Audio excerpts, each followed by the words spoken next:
வணக்கம் பீவர்ஸ். ஒரு சமயம் நாக்பூர் காட்டுல கொடுமையான பஞ்சம் வந்துச்சு.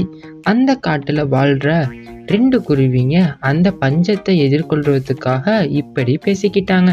உங்ககிட்ட கடைசியா கேக்குறேன், வேற காட்டுக்கு வர போறீங்களா? இல்லை நீங்க மட்டும் என் கூட வரலனா பசியோட இந்த காட்டுல சாக வேண்டியது தான். ஆனா இந்த காட்டுல என் நண்பர்கள் நிறைய பேர் இருக்காங்க.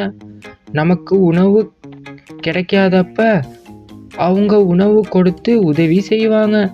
அவங்கள விட்டுட்டு நான் எப்படி வேற காட்டுக்கு வர்றது? ஐயோ, அவங்க நம்ம கஷ்டத்துக்கு உதவி தந்தாங்க.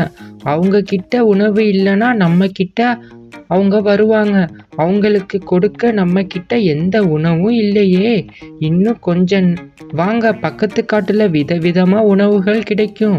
அதை சாப்பிட்டுட்டு நம்ம பசங்களோட சந்தோஷமா வாழலாம். சரி சரி.